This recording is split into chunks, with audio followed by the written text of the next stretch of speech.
नमस्कार दोस्तों, स्वागत है आपका अपने YouTube channel Target Civil Services में। और देखिए आज है 12 जनवरी और मध्य प्रदेश के डेली करंट अफेयर में आज हम 12 जनवरी से जितने भी इंपॉर्टेंट करंट अफेयर होंगे उन पर डिस्कस करेंगे। तो लेक्चर लास्ट तक ध्यान से देखिएगा। तो देखिए सबसे पहले हम बात कर लेते हैं डेज की। तो देखिए आज है 12 जनवरी और 12 जनवरी को मनाया जाता है राष्ट्रीय युवा दिवस। ठीक है, देखिए विश्व युवा दिवस कब मनाया जाता है? तो ये 11 अगस्त को मनाया जाता है। और राष्ट्रीय युवा दिवस कब मनाया जाता है? तो ये 12 जनवरी को मनाया जाता है। ठीक है, तो देखिए भारत में स्वामी विवेकानंद जी की जयंती अर्थात 12 जनवरी को हर वर्ष राष्ट्रीय युवा दिवस के रूप में मनाया जाता है। और इस साल 2024 में स्वामी विवेकानंद जी की कौन सी जयंती मनाई जा रही है? तो ये 161वीं जयंती मनाई जा रही है। और देखिए इस साल राष्ट्रीय युवा दिवस की थीम क्या है? It's all in the mind, जिसका हिंदी अर्थ होता है सब कुछ आपके दिमाग में है। तो इसकी थीम याद रखिएगा, it's all in the mind. ठीक है, इसकी थीम क्या है? It's all in the mind. और देखिए संयुक्त राष्ट्र संघ के निर्णय के अनुसार सन 1984 को अंतर्राष्ट्रीय युवा वर्ष घोषित किया गया था। तो अंतर्राष्ट्रीय युवा वर्ष कब घोषित किया गया था? ये 1984 को घोषित किया गया था। ठीक है, अंतर्राष्ट्रीय युवा वर्ष कब घोषित किया गया था? ये 1984 को घोषित किया गया था। इसके महत्व का विचार करते हुए भारत सरकार ने घोषणा की कि सन 1984 से 12 जनवरी यानी स्वामी विवेकानंद जयंती का दिन राष्ट्रीय युवा दिवस के रूप में देश भर में सर्वत्र रूप से मनाया जाएगा। और देखिए इनसे रिलेटेड कुछ इंपॉर्टेंट फैक्ट देखें तो इनका जन्म जो है वो 12 जनवरी 1863 को हुआ था। कहाँ पर? कोलकाता में हुआ था। ठीक है, और इनके बचपन का नाम क्या था? नरेंद्र था। और देखिए इन्होंने 11 सितंबर 1893 में शिकागो में विश्व धर्म संसद में एक प्रसिद्ध भाषण दिया था। ठीक है, तो कब दिया था? सितंबर 1893 में दिया था, जिससे उन्हें पहचान और सम्मान मिला। 1897 में उन्होंने कोलकाता में रामकृष्ण मिशन, ठीक है ये क्वेश्चन पूछा जा चुका है, रामकृष्ण मिशन की शुरुआत किसके द्वारा की गई थी? तो ये स्वामी विवेकानंद जी के द्वारा की गई थी। कब से? 1897 से। और कहाँ से? तो कोलकाता से। और 1898 में गंगा नदी के किनारे बेलूर में रामकृष्ण मठ की स्थापना की थी। ठीक है, तो इन्होंने रामकृष्ण मठ की स्थापना कब की थी? ये 1898 में। कहाँ पर? बेलूर में। और अपनी मृत्यु से 2 साल पहले 1900 में स्वामी विवेकानंद यूरोप से आखिरी बार भारत आए, बेलूर की ओर चल पड़े और उन्होंने अपना अंतिम समय शिष्यों के साथ बिताया। और 4 जुलाई 1902 को स्वामी विवेकानंद जी ने अंतिम सांस ली थी। चलिए सबसे पहले हमने जो कल करंट अफेयर पढ़ा तो उसका रिवीजन कर लेते हैं, उसके बाद स्टार्ट करेंगे हम आज के करंट अफेयर। तो कल के करंट अफेयर में पहला क्वेश्चन था हमारा, अभी हाल ही में मध्य प्रदेश के किस राष्ट्रीय उद्यान में नामीबिया से लाए गए चीता आशा ने 3 शावकों को जन्म दिया है? ठीक है, तो ये किस राष्ट्रीय उद्यान में? कूनो राष्ट्रीय उद्यान में। तो इसका आंसर हो गया था ऑप्शन नंबर बी, कूनो राष्ट्रीय उद्यान श्योपुर डिस्ट्रिक्ट में है। ठीक है, प्रोजेक्ट चीता की शुरुआत हमारे देश में कब की गई थी? तो ये 17 सितंबर 2022 से की गई थी। तो स्टेट भी किसे कहा जाता है? तो ये हमारे मध्य प्रदेश को कहा जाता है। ठीक है, और मध्य प्रदेश में कब से कब तक महिला सशक्तिकरण सप्ताह मनाया जा रहा है? तो ये 10 जनवरी से लेकर 15 जनवरी तक। और अभी हाल ही में 8 जनवरी से लेकर 10 जनवरी 2024 तक राज्य स्तरीय मोंगली उत्सव का आयोजन किस राष्ट्रीय उद्यान में किया जा रहा है? तो ये पेंच राष्ट्रीय उद्यान में। चलिए अब स्टार्ट करते हैं हम आज के करंट अफेयर। तो आज के करंट अफेयर में पहला क्वेश्चन है हमारा, देखिए स्वच्छता सर्वेक्षण 2023 में 1 लाख से अधिक आबादी वाले शहरों में संयुक्त रूप से प्रथम स्थान किन 2 शहरों को मिला है? तो ये मिला है एक तो इंदौर को और एक सूरत को। तो इसका आंसर जाएगा ऑप्शन नंबर सी। ठीक है, देखिए स्वच्छता सर्वेक्षण 2023 में 1 लाख से अधिक आबादी वाले शहरों में संयुक्त रूप से इंदौर और सूरत को प्रथम स्थान मिला है। ठीक है, तीसरा स्थान किसे मिला है? तो ये नवी मुंबई को मिला है। ठीक है, नवी मुंबई को तीसरा स्थान मिला है। और जो चौथा स्थान है वो विशाखापट्टनम को मिला है। और 5वां स्थान हमारे मध्य प्रदेश की राजधानी भोपाल को मिला है। ठीक है, तो याद रखिएगा। देखिए भारत की राष्ट्रपति श्रीमती द्रौपदी मुर्मू को आवास और शहरी मामलों के मंत्रालय के द्वारा आयोजित भारत मंडपम न्यू दिल्ली में स्वच्छ सर्वेक्षण पुरस्कार 2023 से सम्मानित किया गया है। ठीक है, तो किस मंत्रालय के द्वारा? आवास और शहरी मामलों के मंत्रालय द्वारा। और स्वच्छ शहर, सबसे स्वच्छ छावनी, सफाई मित्र सुरक्षा, गंगा शहर और सर्वश्रेष्ठ प्रदर्शन करने वाले राज्यों की श्रेणी के तहत 13 पुरस्कार विजेताओं को सम्मान मिला है। ठीक है, देखिए स्वच्छता सर्वेक्षण 2023 की थीम क्या थी? Waste to wealth. ठीक है, 2023 की थीम क्या थी? Waste to wealth. और स्वच्छता सर्वेक्षण 2024 के लिए थीम क्या है?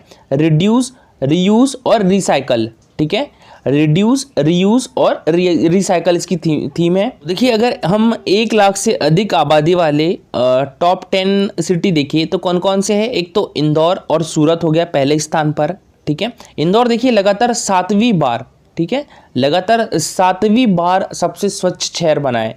कब से सबसे स्वच्छ शहर बन रहा है इंदौर, तो 2017 से, ठीक है। 2017 में भी सबसे स्वच्छ शहर था, 2018 में भी, 19 में भी और 20 में भी, ठीक है, 20 में भी, 21 में भी, 22 में भी और 23 में भी, ठीक है। तो लगातार 7वीं बार इंदौर शहर जो है वो टॉप पर रहा है। स्वच्छता सर्वेक्षण का आयोजन कब से किया जा रहा है, तो ये 2016 से किया जा रहा है, ठीक है। और 2023 में 1 लाख से अधिक आबादी वाले शहरों में पहले स्थान पर संयुक्त रूप से किसे मिला है, तो ये इंदौर को मिला है और सूरत को मिला है, ठीक है। दूसरा स्थान यहाँ पर खाली है। तीसरा स्थान नवी मुंबई को दिया गया है। चौथा स्थान विशाखापट्टनम।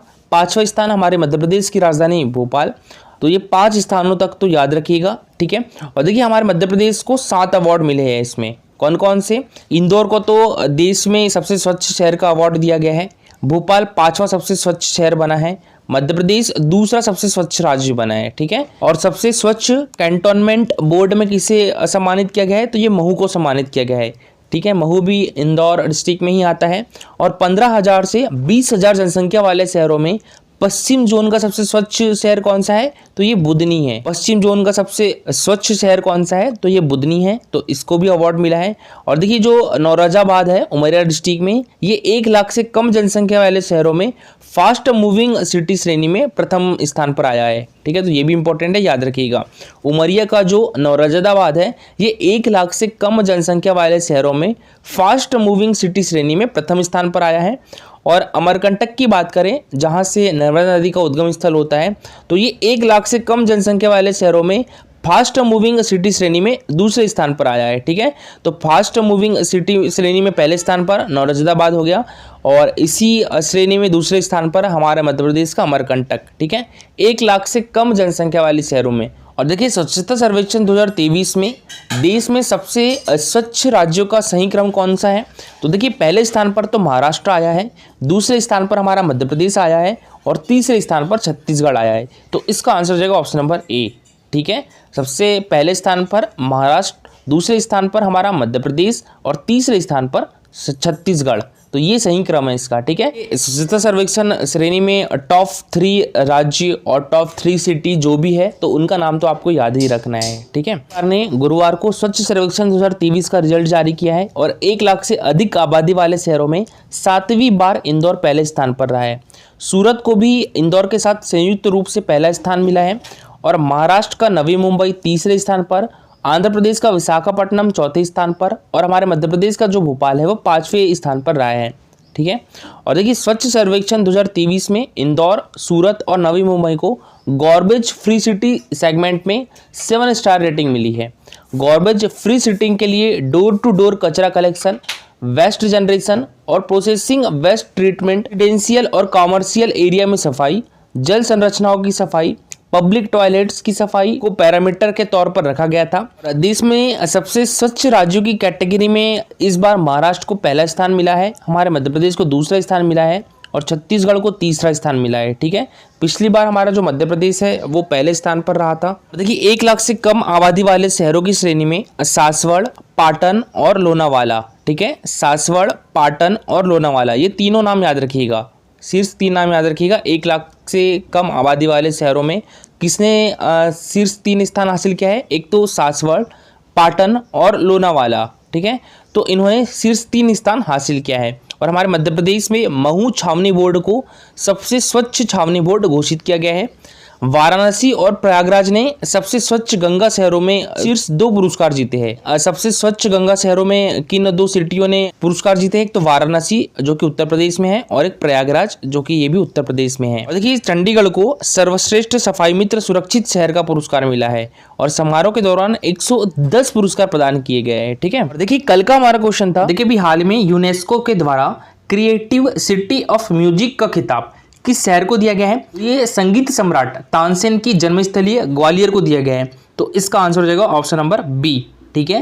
संगीत सम्राट तानसेन कहे जाते हैं। इनकी जन्मस्थली कहाँ पर है? तो ये ग्वालियर की है। तो ग्वालियर शहर को ही क्रिएटिव सिटी ऑफ म्यूजिक का खिताब मिला है और ये किसके द्वारा दिया गया है? यूनेस्को के द्वारा दिया गया है। ठीक है, और देखिए क्रिएटिव सिटी ऑफ लिटरेचर का अवार्ड किसे मिला है? तो ये कोझिकोड को मिला है। कोझिकोड कहाँ पर है? ये केरला में है। ये भी इंपॉर्टेंट है, याद रखिएगा। ठीक है, क्रिएटिव सिटी ऑफ लिटरेचर का अवार्ड यानी साहित्य का अवार्ड बोले तो वो कोझिकोड को दिया है और संगीत में बोले तो किसे मिला है? ग्वालियर को मिला है। और देखिए यूनेस्को की वर्ल्ड हेरिटेज सिटी में भी आते हैं ग्वालियर और ओरछा। ठीक है, ये यूनेस्को की वर्ल्ड हेरिटेज सिटी भी है। और देखिए India's both the nomination have been included in the UNESCO creative cities network, Gwalior for music and Kozhikode for literature. ठीक है, तो ग्वालियर को म्यूजिक के लिए और कोझिकोड को लिटरेचर के लिए मिला है। देखिए बात करें हम यहाँ पर यूनेस्को की तो इसकी फुल फॉर्म जो है United Nation Educational Scientific and Culture Organization. ठीक है, United Nation Educational Scientific and Cultural Organization. इसकी स्थापना कब हुई थी? ये 16 नवंबर 1945 को हुई थी। ठीक है, इसका हेडक्वार्टर कहाँ पर है? तो ये पेरिस में है, पेरिस फ्रांस में है। और ये क्वेश्चन एमपीपीएससी में अभी हाल ही में पूछा भी गया था। ठीक है, और इसके अभी हेड कौन है? ऑर्डर अजोले है। और देखिए अभी तक यूनेस्को द्वारा वर्ल्ड हेरिटेज साइट में हमारे देश की कितने प्लेस हैं? तो ये 42 प्लेस है। ठीक है, कितने प्लेस है? 42 प्लेस है। तो उससे पहले हमारे देश में किस प्लेस को विश्व धरोहर स्थल की सूची में शामिल किया गया था? देखिए अजंता की गुफा है जो कि महाराष्ट्र में है 1983 में, एलोरा की गुफा है ये भी महाराष्ट्र में है, और आगरा का किला। ठीक है, तो इन प्लेस को कौन कौन सी? अजंता की गुफा है, एलोरा की गुफा है, आगरा का किला, इनको 1983 में यूनेस्को द्वारा विश्व धरोहर स्थल की सूची में शामिल किया गया था। ठीक है, और ताजमहल को भी 1983 में शामिल किया गया था। तो ये 4 प्लेस याद रखिएगा। और सबसे पहले जो प्लेस है वो अजंता की गुफाएं है। ठीक है, ये मोस्ट इंपॉर्टेंट है कि इसके बाद हमारे मध्य प्रदेश के खजुराहो मंदिर को यूनेस्को द्वारा विश्व धरोहर स्थल की सूची में कब शामिल किया गया था? तो ये 1986 में किया गया था। ठीक है, खजुराहो के मंदिर को यूनेस्को द्वारा विश्व धरोहर स्थल की सूची में 1986 में शामिल किया गया था। फिर इसके बाद देखिए 19वें नंबर पर हमारे मध्य प्रदेश के सांची स्तूप को, जो कि रायसेन डिस्ट्रिक्ट में है, तो इनको यूनेस्को द्वारा विश्व धरोहर स्थल की सूची में कब शामिल किया गया था? तो ये 1989 में शामिल किया गया था। ठीक है, अब इसके बाद देखिए 24वें नंबर पर हमारे मध्य प्रदेश के रायसेन डिस्ट्रिक्ट में जो भीमबेटका रॉक शेल्टर है, इसको यूनेस्को द्वारा विश्व धरोहर स्थल की सूची में शामिल किया गया था। कब? तो ये 2003 में शामिल किया गया था। देखिए 39वां प्लेस कौन सा था? तो ये रामप्पा मंदिर था। कहाँ पर है? ये तेलंगाना में है और इनको यूनेस्को द्वारा विश्व धरोहर स्थल की सूची में 2021 में शामिल किया गया है।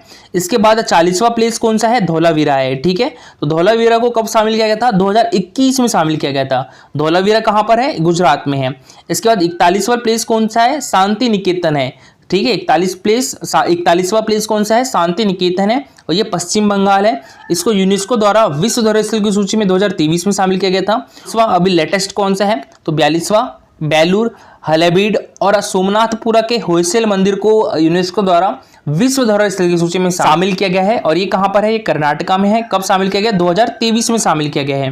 तो ये 4 प्लेस तो मोस्ट इंपॉर्टेंट है, याद रखिएगा। ठीक है, सबसे पहले कौन सा? रामप्पा मंदिर, फिर उसके बाद है धौलावीरा, फिर उसके बाद शांति निकेतन, उसके बाद सोमनाथपुरा के होयसल मंदिर। ठीक है, तो 39वां कौन सा हो गया? रामप्पा मंदिर, 40वां धौलावीरा, और 41वां कौन सा हो गया? शांति निकेतन, और 42वां कौन सा हो गया? तो ये बेलूर हलेबीड और सोमनाथपुरा के होयसल मंदिर। और देखिए बात करें तानसेन की, तो तानसेन का मकबरा कहाँ पर है? तो ये ग्वालियर में स्थित है।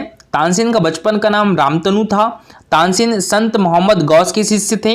तानसेन ने 12 वर्ष की आयु में स्वामी हरिदास के पास संगीत का अध्ययन किया था। ठीक है, तो किसके बाद संगीत का अध्ययन किया था? स्वामी हरिदास जी के पास संगीत का अध्ययन किया था। और हरिदास के बाद तानसेन को मोहम्मद गौस के साथ 3 साल तक शिक्षित किया गया था। और तानसेन को श्रद्धांजलि देने के उद्देश्य से तानसेन समारोह का आयोजन भी कहाँ पर किया जाता है? तो ये ग्वालियर डिस्ट्रिक्ट में किया जाता है। तानसेन समारोह हर साल दिसंबर के महीने में मध्य प्रदेश के ग्वालियर जिले में मनाया जाता है। और बात करें ग्वालियर की, तो ग्वालियर में ग्वालियर किला स्थित है, जिसे जिब्राल्टर फोर्ट के नाम से भी जाना जाता है। ग्वालियर किले में गुजरी महल, जहांगीर महल, मोती महल, जौहर कुंड और विक्रम महल स्थित है। ग्वालियर किले में मान मंदिर व सहस्त्रबाहु का मंदिर भी स्थित है। प्रदेश का सबसे बड़ा गुरुद्वारा बंदी छोड़ ग्वालियर किले में ही स्थित है। और ग्वालियर किले का निर्माण राजा सूरज सेन ने करवाया था। और देखिए ग्वालियर किले में 5 दरवाजे हैं। कौन कौन से? एक तो हाथीपुल, बादलगढ़, हिंडोला, भर्तहरी, आलमगीर। ठीक है, तो इसमें जो 2 मुख्य दरवाजे हैं वो कौन कौन से? एक तो हाथीपुल है जो कि उत्तर पूर्व में है, और एक है बादलगढ़ जो कि दक्षिण पश्चिम में है। देखिए आज के लिए आपका क्वेश्चन है, ये एमपीपीएससी 2021 के एग्जाम में पूछा जा चुका है। विमुक्त जाति दिवस मध्य प्रदेश में किस दिनांक को मनाया जाता है? 31 अगस्त, 15 जुलाई, 15 सितंबर या 21 मार्च? तो इसका आंसर पूरा डिटेल में कमेंट बॉक्स में लिखिएगा। हमारा Telegram channel Target Civil Services, तो इस पर कल क्विज नहीं हुए थे, तो देखिए आज इस पर 20 क्वेश्चन के क्विज होंगे। ठीक है, तो इसमें आप सभी पार्टिसिपेट कर सकते हो। टेलीग्राम चैनल के लिंक आपको हमारे वीडियो के डिस्क्रिप्शन बॉक्स में मिल जाएगी। और देखिए आज जो क्वेश्चन होंगे, जो आपके घटना चक्र में क्वेश्चंस पूछे गए हैं, ठीक है, घटना चक्र में जो मॉडल पेपर दिया गया है 2023 का, तो उसी पर आधारित होंगे। ठीक है, और देखिए अगर आपको लेक्चर अच्छा लगा हो तो लाइक और शेयर जरूर करिएगा। अगर आप इस चैनल पर नए हो तो सब्सक्राइब भी कर लीजिए। Thank you so much for watching this video.